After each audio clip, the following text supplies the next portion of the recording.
Hey, it's Sarah. Welcome to the podcast. I have a dear friend of mine today with me for an interview. This will be the first interview on the podcast. We've got more coming up, but today we have Ina. Ina, do you want to introduce yourself? I would love to. Sarah, thank you for asking me to be on the podcast. You are a joy, truly one of the most inspiring people I know. So it is just an honor to be here. My name is Ine-Wilme Coetzee. I am a professional cellist. I'm a creativity coach. And what I do essentially is I help entrepreneurs discover, channel, and follow through on their biggest ideas so that they can be innovators. And what that does for them is they are able to live a 10x version of their lives. So, in a nutshell, that's essentially what I do. And I'm sure we'll get more into that today. Yeah. But thank you so much, Mm, Sarah. Thank you so much for being here. I love Ina, you guys. She knows her stuff.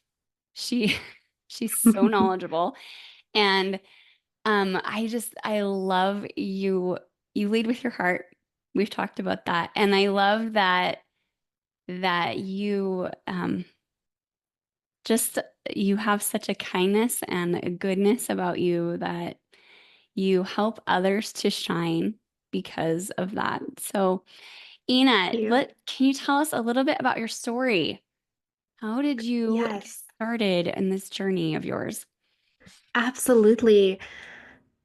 It kind of goes back to when I started my first business. I was 18 years old. I just graduated high school, and I knew that I did not want to work a 9 to 5 job, be paid by the hour. I just knew that. In fact, when I was 8 years old, my mom told me, Ina, you would make a great entrepreneur. I was like, what does an What? entrepreneur do? I never heard the word before. And she said, well, it's someone who thinks of an idea, makes something, and then sells it. I was like, huh, I think I'll paint rocks and sell them. That was my idea of what an entrepreneur was. I So, love needless that. to say, it was something always in the back of my mind, and I never really understood what it meant. I grew up in a very high performance household. We were in competitive music. Like music is what we did. I've been playing the cello since I was 5. It's been a massive part of my life. So I was kind of trying to figure out a way to become an entrepreneur and not go the standard soloist, orchestra musician, freelance musician route. I noticed that they didn't particularly make a lot of money. So Hmm. I actually put my music dreams on hold and I joined Rodan and Fields, a multi-level marketing company. And it gave me an amazing start at learning sales skills, marketing skills. But 2 years into that, I hadn't really made a lot of money yet. Hmm. And I kept thinking, I'm going to be at the top of the company. This is going to be the thing that I do. And I would write down my 10-year goals every single day, just like Rachel Hollis says to do. And I would write down that vision as if it's already happened. But then COVID hit. And yes, it was an online business. Yeah. But at the same time, I was still teaching online. I was teaching, well, not online yet. I was teaching music in person. And I was being paid very little, even compared to what most musicians are paid per hour if they have their own studio. I was a part of like someone else's studio, working as a piano teacher, working as a cello teacher, and everything went online. And I was like, do I quit Rodan and Fields, the thing that I thought was going to bring me to my $1 million goal, or do I take the thing that I've spent the last 20 years developing and run with it? Mm. I was like, passion versus experiences. How do I Yeah. fit them together? And yes, I was very passionate about the cello, not necessarily about teaching it right away yet. Yeah. So COVID then forced me to go online. And from there, I went from teaching one on one, 15 hours a week, to 16xing my income actually over the next 3 years.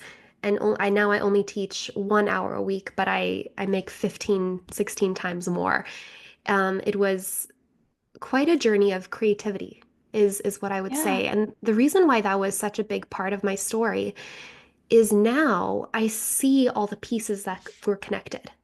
I Yeah. see that my experience writing poetry is connected now to how I'm selling using visualizations. I see my experiences of taking speech arts and drama along with my music as a teenager, connecting to how I do public speaking. It's everything is connected. Yeah. And now I've discovered my unique purpose, which is to give the gift of creativity. So, whether that is nurturing creativity and innovation in the entrepreneurs that I coach, or being on stage and providing an emotional experience to the people in the audience so that they become more creative, so that they are closer to who they were put on this earth to be, that is my unique purpose. And I get to do that every single day. I'm still mind blown that that's what my life is looking like now. But Yeah. that's how I came to where I am now. That's amazing. I love that you said that you can see all the pieces of your experiences leading you to Hmm. where you are now. Yes. And I think that it's amazing because I feel like the same way. Like I've had multiple times in my journey as an entrepreneur where I look back and I'm like, whoa, Hmm. all of those things were for like to get me here. Yeah. Yeah. Can you And talk that's the about, cool thing. Oh, you go ahead. no, you go. This is Okay. you. Um, you're so sweet. I was gonna say, that's the cool thing about entrepreneurship. Yeah. You can design your dream job. Hmm. Um, I even take like from my dance experience and from like every single thing is a part of my business now.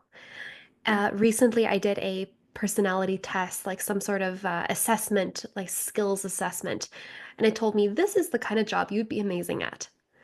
And then I read like the job description type of thing, and it was exactly what I've already designed.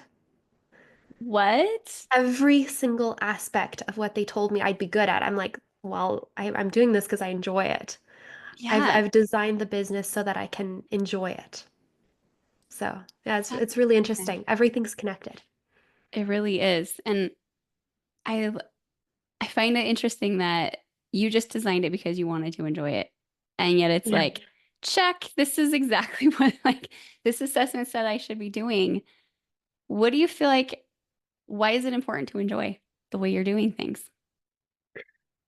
If you have joy, then there's more dopamine in your brain. Mm, And what that means is you're more motivated and you can channel your creativity. So, enjoying your work is vital for creating a creative environment, an environment where you can innovate at a 10x level. yeah. Now, basically what that means is if we raise the dopamine levels in your brain, if you are someone who experiences ADHD, all of a sudden your brain is more balanced. So Yeah. I don't know. I know me and you, we've talked about this lots before. You've told me it takes a longer time to get into the focused mode and it takes a longer time to get out of the focused mode. Yes. When you're actually in the focused mode and you're enjoying your work, you are way higher likelihood of staying focused. Hmm. And that dopamine will actually be sustained after you're pulled out of that focused mode. Oh, wow. So, dopamine is the missing piece for ADHD brains. That's so Um, interesting. it's actually the chemical of motivation and of focus. So, when you're in a creative space, dopamine is high. When you're in a stressful space, cortisol is high. If we Hmm. can lower the cortisol and raise the dopamine, you'll stay focused. That's amazing. I haven't really thought about that. Just like I remember when I went through my movement analysis training, and one of the biggest things they told us was they kept on being like, you guys need to play more. You need to Mhm. play more. You need to play more. Like Yeah. as we were trying to learn all of this huge system of looking at movement, and they were just like, play, play, play, Mhm. play. And they'd try to get us to play more. And like I hadn't really thought about like I the piece of like when we get into that state that it's conducive, it sounds like you're saying, to learning, to Mhm. creating, Oh, yeah. to to doing all the things that we want to do as entrepreneurs. Yes. Fascinating. That was so interesting, Ina. Um, so how do you feel like that joy has helped you in particular when you have an idea? Such a good question. Well, when you have an idea itself, dopamine actually spikes. So there's this creative spark. I'm sure you felt it. I'm sure every person who's listening to this has felt that spark of like, I could sell this, or this could be my next content idea, or this could be what my event could be about, or this is my next offer. You have a creative spark, Yeah. and there's dopamine instantly. Hmm. Now, here's the thing. When you feel that waning of excitement from the idea and you maybe a couple hours pass by, you can't really take action on it yet. You go sit at your desk, like, oh yeah, I had that great idea when I was on my walk. What was it again? And maybe you remember, maybe you don't. But if you do remember, sometimes the fire of it is gone. Hmm. So, how we get the fire of the idea back is in how we capture it, first of all. And secondly, in if we can connect it to the thing we enjoy most. So, so what you've already heard so far is everything's connected. Hmm. Joy is vital for creativity. Hmm. Creativity itself is connecting things that were previously unconnected. Yeah. And the only way you can do that is through your emotions and your memory, because there's nothing new under the sun. So, here's the cool thing. We take the joy of this business you've created.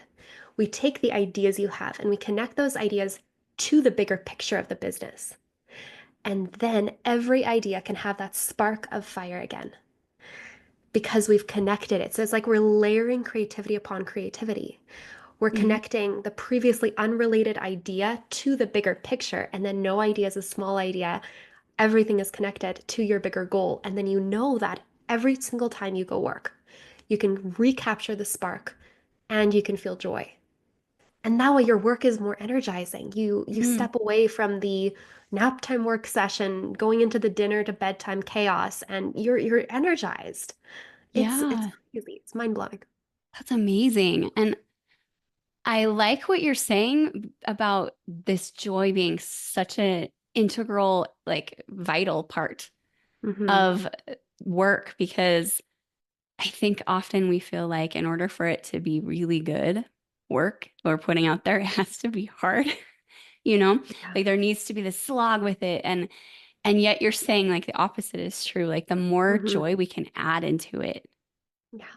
the better things we're going to be producing. Exactly. Exactly. Brene Brown actually calls it microdosing of hope. Wow. So you microdose hope into your day, Yeah. and then you have the feeling that this poem that always comes to mind gives you. So I'm gonna give you a little portion of this poem, and then I want you to think about how you feel. It's by Emily Dickinson. Mm. Hope is the thing with feathers that perches in the soul and sings the song without a word and never stops at all. Mm. It makes you feel hopeful, those Yeah. words. Now, if we insert these micro doses of hope, just like that poem just did, that was a little microdose of hope for you, then we can have joy, even in the hardest things. So it doesn't mean that you're not going to experience creative blocks or hardship or bad things happening to you in business. Doesn't mean that. All that means is that there's two sides to every coin. You can Yeah. actually flip the script, you can flip it into the hopeful side. And then with creativity, make it connect to the bigger dream, the bigger vision. Yeah. That's so beautiful. You're so wise. I love that. Um, I know that you're really passionate about helping entrepreneurs to take their ideas and to make them real, like to actually get them to follow through completely with them. Yeah. Why is that so important?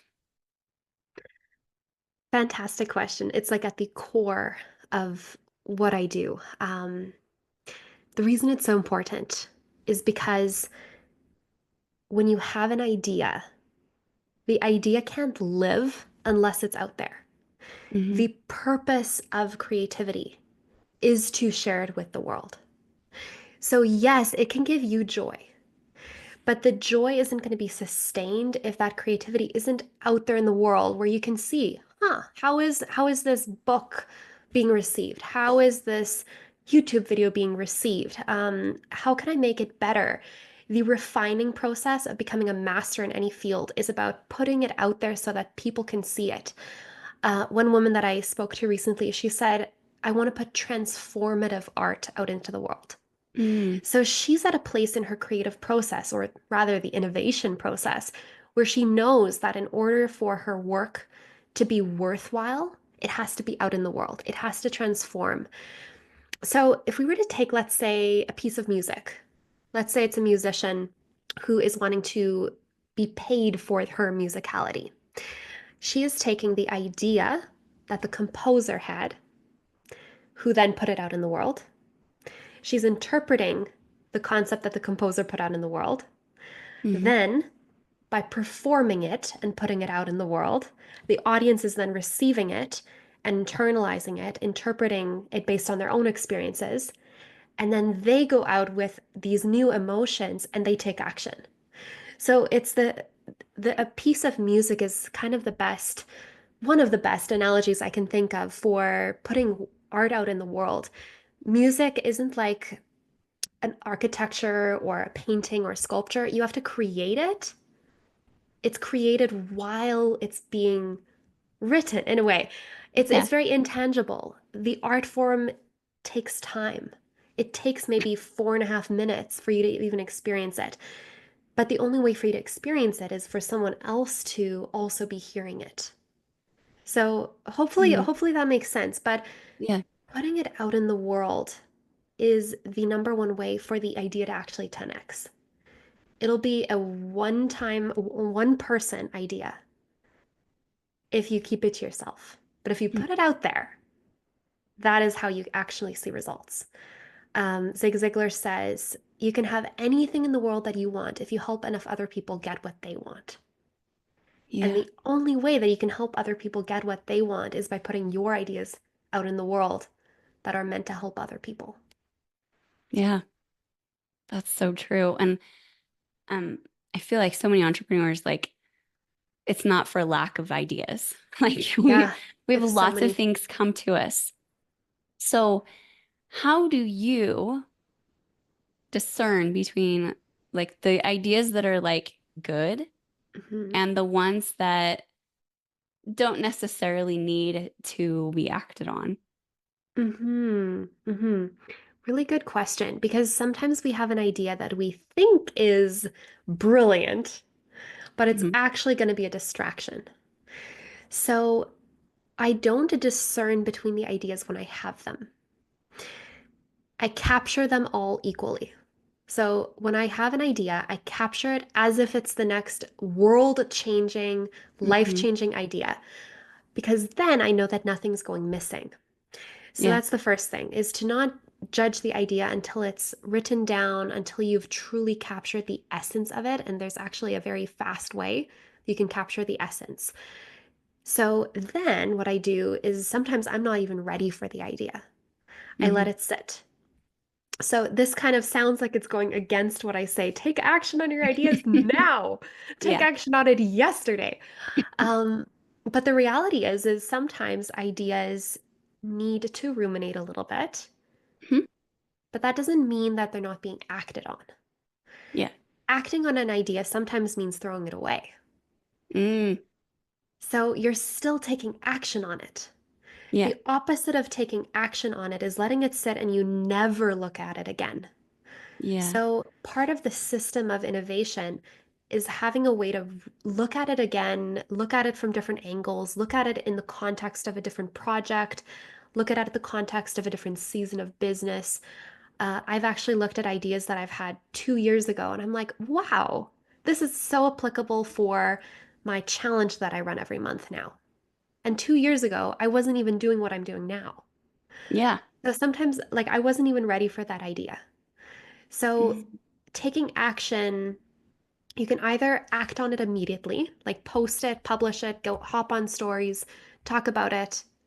You can add it to a project. So you put it in the someday maybe kind of category, add it to a project, or you can discard it, archive it. But you never Mhm. actually hit delete because you can always go back to the archives and look through how, just in case, Yeah. it's ready for you. Yes. And I feel like sometimes those ideas just give you new ones where you're like, maybe Yeah, not that, but this other thing. exactly. Yeah, Yeah. Oh, that's there's so so much interesting. abundance there. Yeah. I'd never thought about sometimes taking action on an idea means like discarding it, Hmm. but like Um, you do it intentionally, right? yes, very intentionally. Yeah. For example, when I do any kind of writing, so my job is probably 90% writing, Hmm. writing YouTube scripts, copywriting, emails, DMs, all the things. I actually have a graveyard of ideas section at the bottom of every page. So I don't delete anything. Instead of deleting it, I just drag it down to the bottom.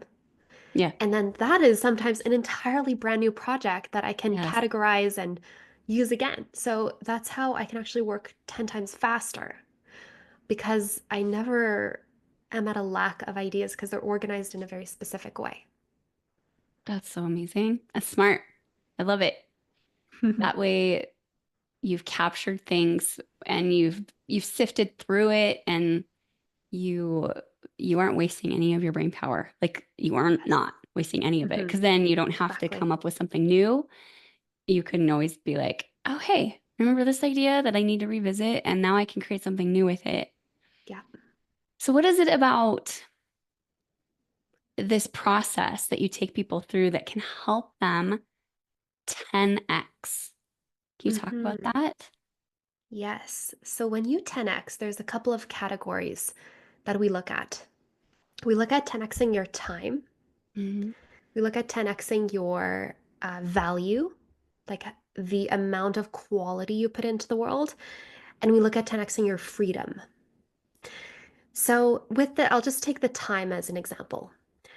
We've already just talked about this a little bit, is you have never a lack of ideas because they're organized in a specific way.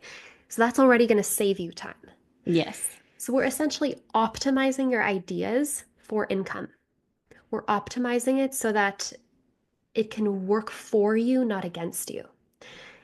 One of the concepts that you actually can learn is about Kairos time. So Kairos time is a essentially a mind switch. It's like we make the brain waves in your brain move faster, and the more you can move in time, the more you can get done in time, like in a Mhm. block of time. Right. More you can get done in a block of time, the slower time actually moves because you've expanded it. So that means that you can actually get 10x the amount of value out of every minute. Wow. So what used to take you maybe 2 hours will take you 20 minutes Hmm. because we've trained your brain to be so channeled onto and so focused on the goal. So if we were to take the example of someone who wants to host a live event, like maybe they want to have their first conference. They've been thinking about it for a long time. They never really have taken action on it. What we do is we set up their brain in a brainstorming wave pattern. Hmm. And then all their ideas come flowing. We categorize the ideas they already have. And then we work very strategically so that we keep the main thing the main thing. So that's a little bit of a dive into the process. But what I love to see more is the result that comes from it. Yeah. They are able to then script out the entire outline of that event then in, let's say, 2 hours, which could have been a 2 day process. In 2 hours, because of that focus, it's like a laser. It's Hmm. very concentrated. Yes. Um, it's amazing. So that's how you 10x the time because you get Hmm. more done in less time. Then we have the freedom. So when you 10x your time, that means you have more space for more creativity. So, creativity requires two lenses. It actually requires a very focused lens, which is where we 10x your time, Mm-hmm. and it requires a very passive, laid back, relaxed lens. Mm-hmm. So, and I'm seeing you nodding. You're like, yes, I know this. That's why I go on walks. That's why I do my yoga every morning. Like you Yep. know this so well. Entrepreneurs can get into the mode of work, work, work, work, work. Every day is a work day if it allows to be a work day. Every hour is a work hour. And I used to be like this. I used to like squeeze the life out of every minute because I thought I Mhm. had to. I thought that Right. was the only way. But it's about working smarter, not harder. Yeah. So, with the freedom piece of it, when we have the expanded time, you're not working as many hours, but you're still getting the same result or better result. Mhm. You all of a sudden have an openness. In this book, I actually have it right here on my desk. I don't know if you're gonna have a YouTube version of the Cool. episode, but 10x is easier Mhm. than 2x. He talks about having free days, taking 150 free days each year. Oh, cool. And on those free days, we want to activate the left side of your brain and the right side of your brain at the same time. And the reason we want to do this is because the left side of your brain is more analytical, more systematic. Mm-hmm. And then the right side of your brain is free, open, creative, nonlinear. What does that sound like? The focused and Yeah. the expansive Mm-hmm. at the same time.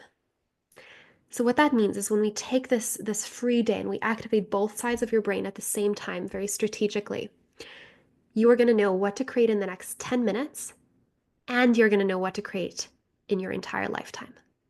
That's so cool. So that's where the ideas are just going to come flowing because Mm-hmm. everything is going to be connected to your bigger vision. Yeah. And that's how you 10x. You have 10x the ideas, which means you have an abundance, gives you an abundance mindset. And then if you're taking action, you're going to see results faster, you're going to see income faster, and then you're going to be able to 10x your income, your freedom, and your life. Wow. That's so amazing.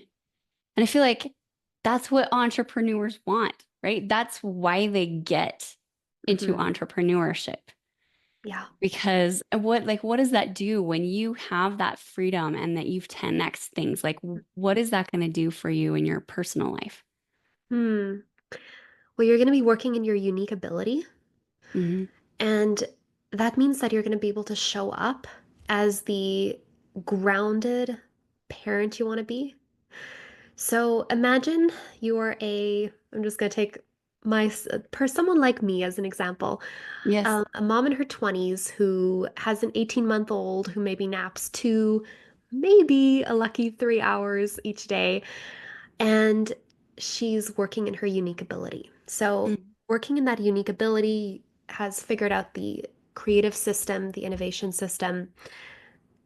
After that work block, normally she might feel so drained, like, oh, I just was like grinding Hmm. the like squeezing the life out of that nap time work block.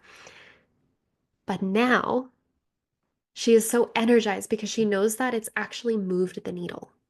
There's a big element of trust involved. So Mm. she's actually trusting herself now that the work is working. The work is working on her, the work's working on the business. It's actually gonna work. Yeah.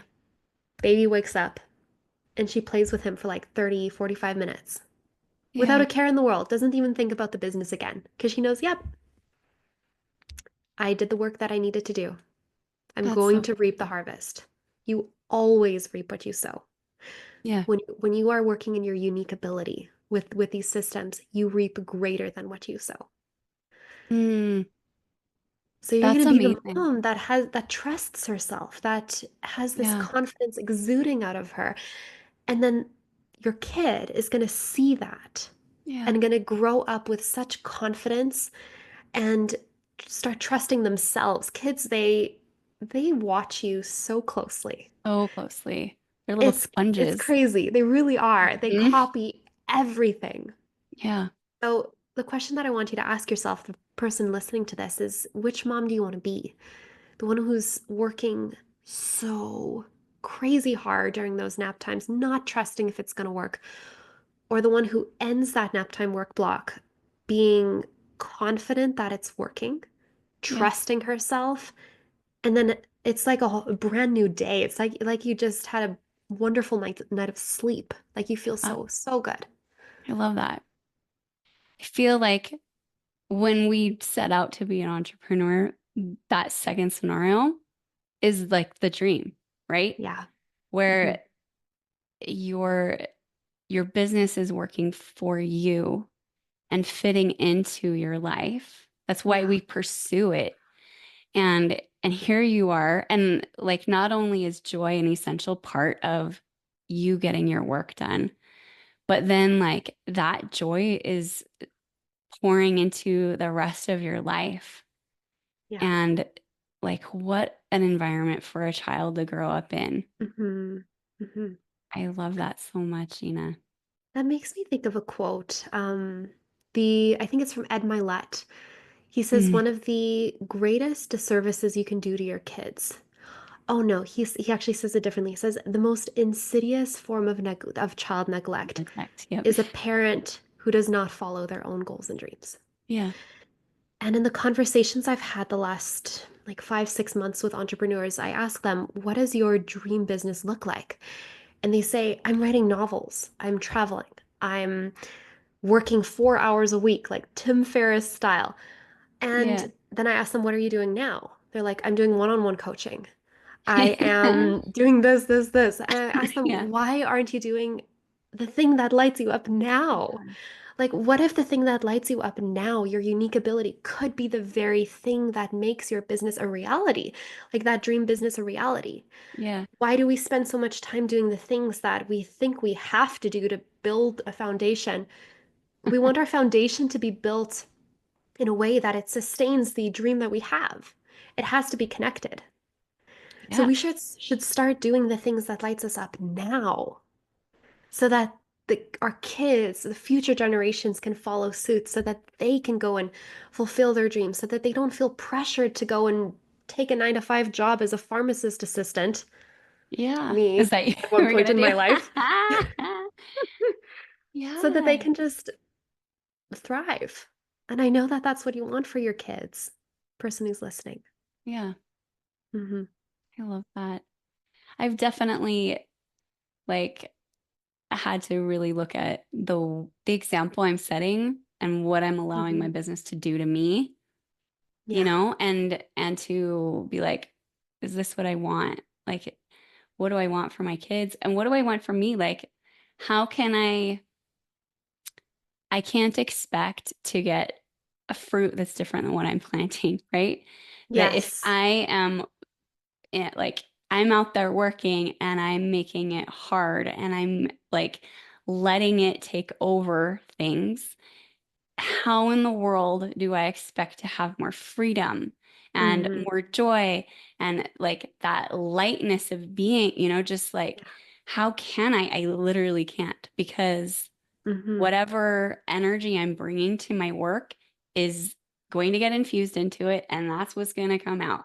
Yeah. And so I love that it's an important part of like, that's the foundation that you Hmm. want is the freedom, the creativity, the Yeah. joy, and that is Hmm. innovative. Yes, that's how you innovate. Exactly. Yeah. Because when you are waiting to quit something so you can do something else, Yeah. even as an entrepreneur, maybe you're doing one-on-one coaching when you really want to be at the beach writing your novel, Yeah. then you are waiting to quit. You're not going to be invested. You're not Yeah. going to trust yourself. I always think of the analogy of, let's say, like a high school sweetheart that you know you're going to break up at the end of high school. You're going to go your separate ways. You're not going to be as invested. You're not going to let yourself fall in love. Maybe you will, but you're going to experience heartbreaks. You're not going to fall in love as deeply as you might if you Mhm. know this is my life partner. Yeah. So why not make your business, optimize it to be your life partner instead Hmm. of waiting to break up with the business when it no longer serves you? Like you're just setting Yeah. yourself up for heartbreak. Mm-hmm. Do the thing now. When you have the idea, do it now. Don't wait. Mm-hmm. And that is how you build the dream life, where you can look at an average Tuesday and you're no longer feeling like you're escaping from your work. You're enjoying it so much that that feels like a vacation. Yeah. That's true freedom. For sure. Hmm. Yeah. Because work, it really can be a joy Yeah. for sure. And I feel like there's a joy in the effort of it then Hmm. and Hmm. in the stretching and in the growth because it can be so uncomfortable. But if there's that foundation, it's going to be different. Yeah, How exactly. how have you found that for yourself in your work? Well, I used to wake up at 4:30 a.m., work from 4:30 to 7:30, try to squeeze in an hour in the morning, and then work from noon to 3. And I would work in a way where I'd look back at the year and nothing really changed. Hmm. I would look at my calendar and see like what were the types of activities I did, and I was no better off emotionally, mentally, spiritually, financially, physically than I was the year before. And I had to take a really deep look at how do I feel when I work? Mm. How do I want to feel when I work? Yeah. And what is no longer serving me towards the life that I want to have? Yeah. So for me specifically, it has looked like actually working less hours, spending more like having presence, true presence with my family. That's the only way to have balance, by the way, is to be Hmm. present in each activity. Balance Yes. is otherwise just a myth. Um, and I really do feel balanced now. Um, like when I'm with Francis, my 18-month-old, he laughs and I'm like joking along with him, like being silly, and it's like I'm a child again. Like that's how it really feels. Yeah. Um, and yes, there are stressful things in life. It's not like I'm gonna be carefree as a child ever again. But when you infuse joy in your life, then you can reach that dream today. Yeah. Stop waiting is essentially the Mm. message that I have is just stop waiting for the feelings. Create do things that create the feelings you want to have. Yes. Mhm. Bravo. I completely agree. I feel like that's a lot of what um the work that I do is like, and also realizing that you can. I feel like a lot of times we feel that the feelings just arise, like we can't really do anything about it. But Mhm. like what you're saying is that like you can create the feelings that you want, just like you can create an idea. Mhm. That's true creativity. You create the life you want. You create the feelings you want. And there's so many ways to go about that, so we won't go into that. Yeah. But there really is a way. Like I want you to see this episode that you're listening to as your microdose of hope today. Yeah. That's amazing. Ina, what would you say to the entrepreneur who has found success, um, and but they're nervous about changing how they do things in this like new way that you're suggesting? Like, what would you say to that person? That is such a good question. I would first want to find out what parts of their day are painful for them. Mm. So maybe they are creating at a time that's not right for their chronotype. Maybe they're creating at a time that, like, too many days in a row. Like, I want to look at their rhythms and really take a deep dive on their systems Mm. because your systems dictate the outcome of your life. So, if you show me your schedule, can probably kind of predict what your life is going to look like in about 5 years if you keep doing the same things. Yeah. So I'd want to look at the order in which they do things because they've obviously created some success with what they're doing. Mm-hmm. But in anything where we achieve mastery, it's the small tweaks, the Yeah. small changes that really help us optimize. Um, for example, an athlete, there was actually the story in the beginning of the book Atomic Habits of this team of, I think they were bikers. Mm-hmm. And the coach, he actually went to every tiniest detail, even to painting the inside of their vans white so that they could see every speck of dust on the bikes. He was optimizing every tiny detail. And if you've already achieved a measure of success, you're like financially or business wise, it's really the small details, the small tweaks that when we figure out what is really the linchpins of your business, that's when you're going to be able to blow up, go to the next level. Yeah. Um, Everybody plateaus and they have to let go of 80% of what's holding them back before they can have another 10x leap. Once again, that's what I learned in this book. 10x is easier than 2x. And if we can figure out what are the things holding you back, the 80%, and we take that 20% and optimize for it, implementing a different order, then they will want to change how they're doing Mm, things yeah. because they see the vision. Myron Golden says that nobody does anything except if they want to. Mm-hmm. So people only do things if they want to. So if they Yep. can see that these optimizations are going to bring them to the next level, they will want to. That's how I Yeah. see it. I can sell them on it. I love Um, that. because then I can help them. That's Yeah. that's really what I want, is I want them to reach the next level. There's always another level.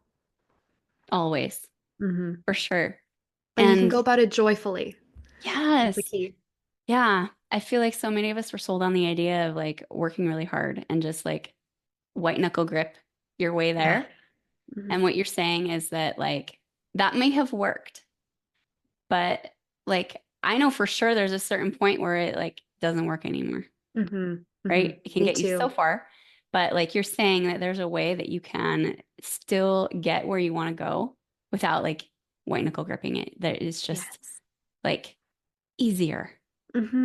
Exactly. It doesn't have to be so hard. Yeah. And I've talked to actually a lot of entrepreneurs in the like multiple six-figure space the last couple of months, and I found that they actually don't really want things that are that different than someone who's maybe making 50,000 a year. Mm-hmm. They want to trust their ideas. They want to see results fast. And they want to know where their business is taking them. They want to know their vision. They all want the same things. And one of the number one things was trust. So I would teach the same framework to someone who is in the multiple six-figure realm wanting to go to seven figures Mm-hmm. versus a five-figure entrepreneur wanting to go to six, because it's foundations. Once Yes. again, we're building the foundation of joy, foundations of systems that nurture innovation. And Mm-hmm. then every time they'll be able to layer upon layer upon layer creativity and then reach the next level. That's amazing. So cool. And I definitely um I love that you're saying it's not so different, like no matter what level, Hmm. because this is foundational. It's like a Exactly. fundamental skill Yes. that can apply whatever stage you are at and um, help you get where you wanting to go. Hmm. So cool, Ina. Ina, is there anything else that you would like entrepreneurs to know? Yes. There is actually a way that you can achieve exactly what we're talking about. Have a completed project in 4 weeks. A brand new program is actually launching today, the day that we're recording this episode, and it'll be open another time. So I'll just make sure Sarah has the link for this. Mm-hmm. It is called the Innovation Incubator. So when you innovate, you're paid for your ideas. And that's really what every entrepreneur wants. Mm-hmm. They don't want to be paid for their time. They don't want to be paid for their effort. They want to be paid for their ideas. Because if we have an abundance of ideas and we're paid for that, That means that we have an abundance of wealth. Yes. So, in the innovation incubator, you'll be able to take an idea and put it out in the world within 4 weeks. So, as we're recording this, it's November 15th. So, for example, the first one is going to run November 22nd to December 20th. So, before Christmas, you'll Mm, actually be able to put something out in the world and start being paid for it, start selling it. I've done this process many, many times in my own business, and it's so joyful because you feel like you're actually making traction, like you're yes. actually going to see a result. You're trusting yourself finally. So if that is something that is interesting to you, make sure to apply to hear the offer. We can hop on a call. I can help you see if this could be a good fit for you, and we can go from there. What I want is to optimize your time. So hopping on a quick sales call with me, we will be able to save some time, see if you're a good fit. I love that. And you told me the name of your program and I was like, dang, it's so good. And I know like a teeny bit of the inside of it and Hmm. it Sarah sounds was there phenomenal. when I had the Yes. idea. Sarah And was a witness. I witnessed how fast you did it also. three And I weeks. was blown away.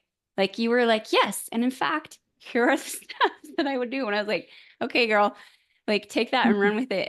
I'm so excited for you. And I will definitely put a link to your pages for that and ways that they can contact you. Where can they find you? Instagram is the place that I actually use as an idea dumping ground in the Yes. best way. I hop on stories the instant I have an idea, and then I also have reels and like more longer term ideas that I've developed more. So if you want to learn more, Instagram is the place to go. My handle is ina.wilme, ine.wilme, but I'll make sure Sarah has the link to that. Hmm. And I love hearing your voice. So send me a voice message, send me a DM. You can even just send me a DM with the word or with the phrase Sarah Godfrey, just so I know that this is where you're coming from, and we can chat. I just want to know what your dream business looks like. Like send me a DM with that. That would be an amazing place to start. Awesome. Thank you so much, Ina. It's been a joy. Thank you.